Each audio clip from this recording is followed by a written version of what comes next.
Bonjour, ici Pat de Sprite Open TV. Nous allons parler aujourd'hui des billes de paintball. Ces petites billes qui nous servent beaucoup pour le jeu et qui nous permettent d'éliminer les joueurs de l'équipe adverse.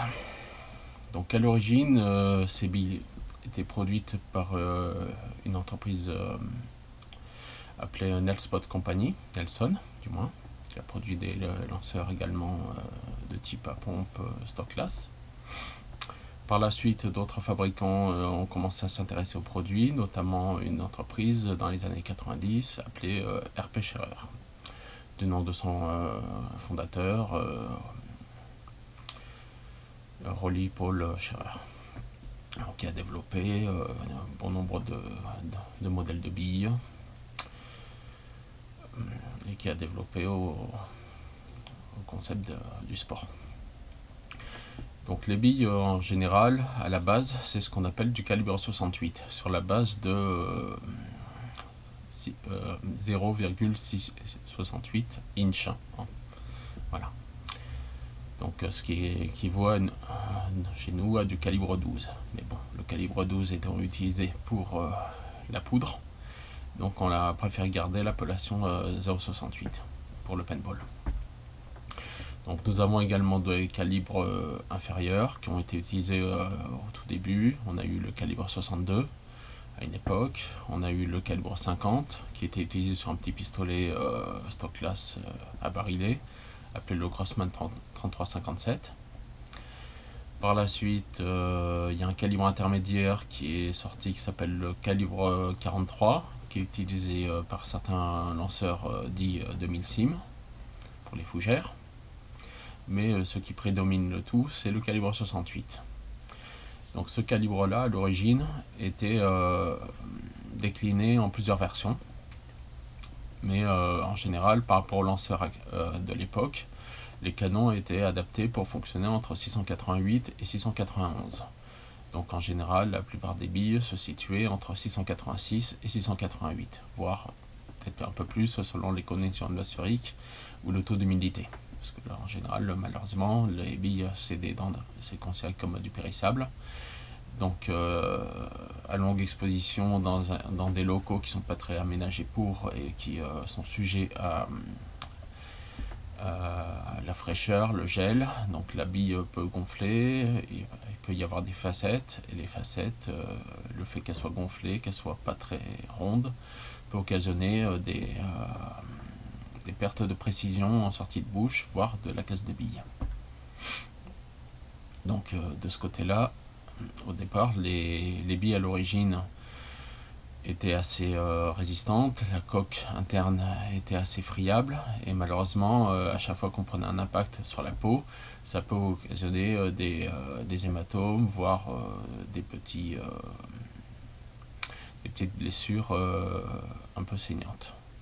Donc par la suite, le changement de la composition de la coque a changé. Ils ont procédé à des tests qui permettaient justement à ce qu'on évite justement le côté friable de la coque pour permettre de limiter les bleus en quelque sorte. Malheureusement, bon, les bleus existent, surtout dans le mode de compétition, puisque la puissance de sortie de bouche ne doit pas excéder les 300 pieds par seconde. Donc en général pour le loisir, la plupart des lanceurs sont réglés à peu près à 250 pieds, 200, voire grosso modo moins de 10 joules, pour éviter de trop les blesser. Donc à l'époque des années 90, il existait à tout casser moins d'une dizaine de marques existantes. Donc nous avons RP Scherer d'un côté, nous avons la Nelson Company. Et après, nous avons eu des marques dites OEM, donc des entrepreneurs ont développé leur propre marque sous l'égide de RP ou de Nelson. Donc à la suite de ça, bon, il y a eu des marques qui s'appelaient Hotshot, il y a eu un fabricant anglais qui s'est lancé dans l'aventure vers les années 90, vers le milieu, qui s'appelait WDP, qui a sorti une bille qui s'appelait la Forest. Et par la suite, ils ont développé au sein de cette bille des versions texturées avec une senteur. Donc on prenait une bille dans la tronche, on sentait la menthe ou l'orange. Bon, le problème c'est que bon, c'était sympa au départ, c'était un petit plus assez rigolo, mais le souci c'est que bon, la bille coûtait plus cher. Et devant la multiplication de toutes ces marques qui se sont développées vers le milieu des années 90, ça a créé une saturation du marché. Et beaucoup de marques ont fini par disparaître à cause de cette saturation. Donc par la suite, un fabricant d'équipements appelé GI Sport a développé sa propre marque de billes, a développé des contrats OM avec différents distributeurs et a commencé à prendre une gamme importante de marché dans le milieu du paintball à partir de probablement 2003-2004. Donc la majorité des billes proviennent éventuellement de cette marque, comme d'autres zones de fabrication en Extrême-Orient, en Chine, Taïwan ou Canada, ou même aux USA. En France, on a essayé de développer une bille française, mais le souci c'est que la texture était différente. On a essayé de la faire résistante à la biodégradabilité et à la destruction par UV. Bon, le concept était idéal, mais le problème c'est qu'il y avait un problème de consistance au niveau de la bille et elle était beaucoup trop légère par rapport aux billes actuelles. Donc quand on tirait cette bille là à une vitesse d'à peu près 280-290 pieds secondes, il y avait pour ainsi dire zéro précision. La précision pouvait s'effectuer qu'à partir d'une bille d'environ 240-250 pieds secondes approximativement. Donc à cause de ça, bon, malgré tous les tests occasionnés, cette bille n'a pas pu sortir définitivement, et vu que la production était un peu trop petite par rapport au marché actuel, les temps d'attente pour obtenir au moins un carton, ça a été un peu difficile. Donc actuellement là, il existe pour le marché français une bille anglaise appelée Sterling, qui est produite par un fabricant et un distributeur de lanceurs et de pièces détachées appelé Powerball. Donc nous avons le côté américain GI Sport, qui a acquis par la suite les billes de Air Pêcheur et de Empire, et qui les a renommées sous ce nom-là, qui produit sa propre marque de billes et qui développe des marques OM différentes pour d'autres distributeurs européens. Côté russe, nous avons à peu près 2-3 marques de billes. Donc la plus connue est la Prochar, en quelque sorte, qui équipe la majorité des boutiques, des terrains en Europe. Suite près par une autre marque appelée Art Paintball, qui développe sa propre série en quelque sorte.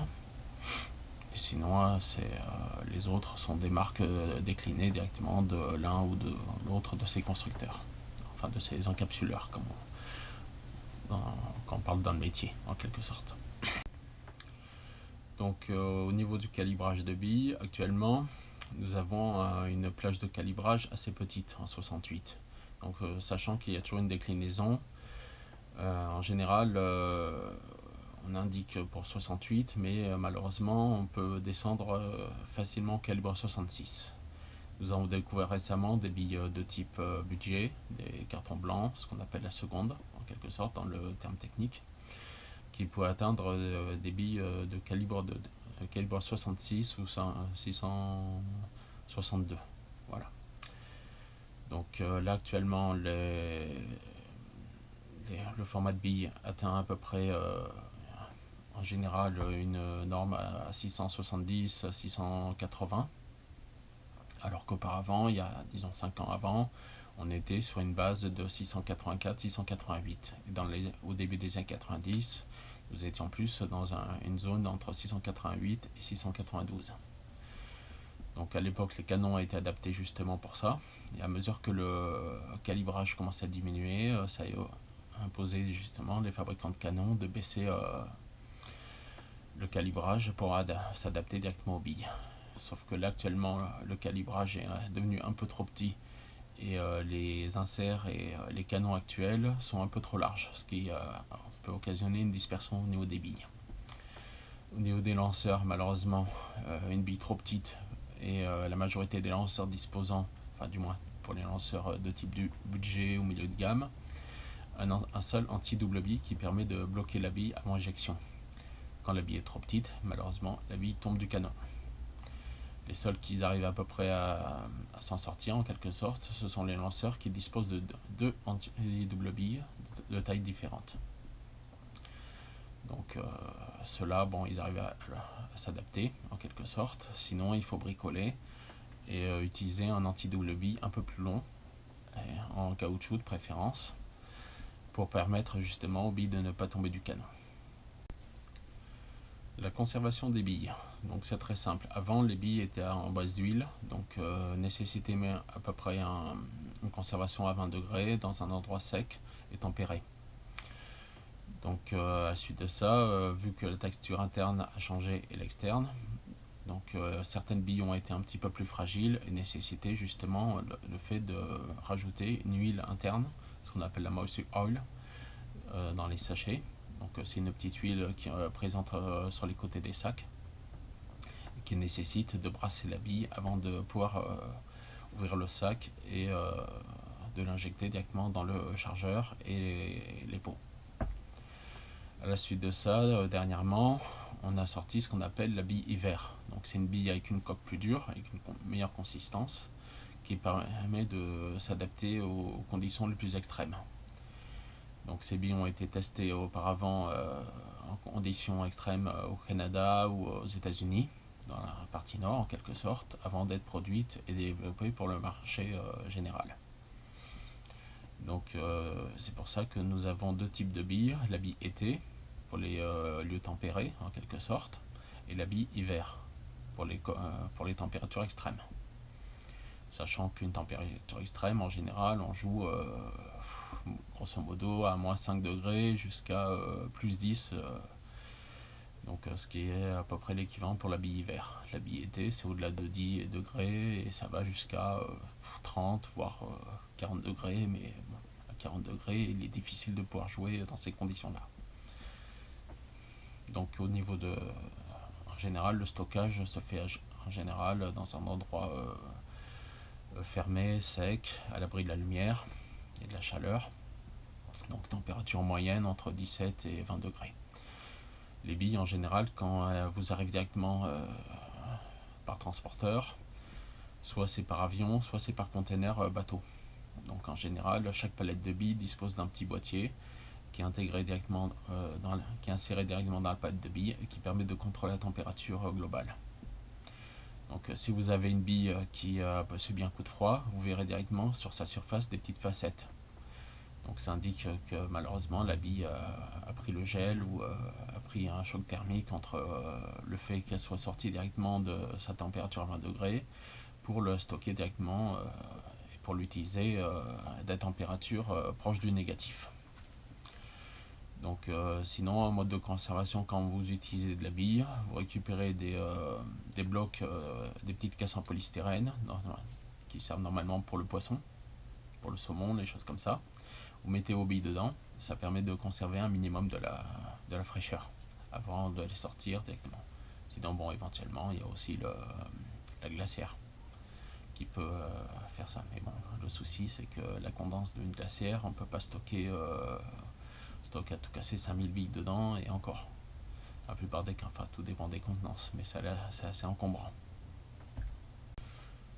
Bien, dernièrement, la plupart des constructeurs ont décidé de redévelopper le format calibre 50, qui était initialement utilisé pour certains petits pistolets en stock class, pour développer ça pour le marché des minots, des jeunes.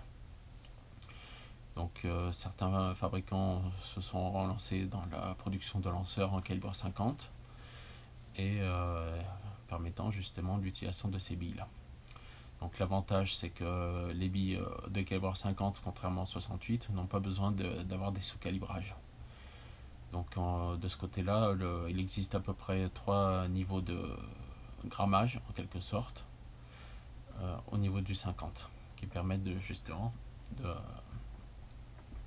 d'adapter les billes en fonction de la cadence et de la sortie de bouche du lanceur réglée. Donc une bille qui sera tirée à peu près à 280 pieds secondes ne fera peut-être moins mal qu'une 68 en quelque sorte, et ça permettra de développer le sport pour les jeunes avant qu'ils passent plus tard par le calibre 68.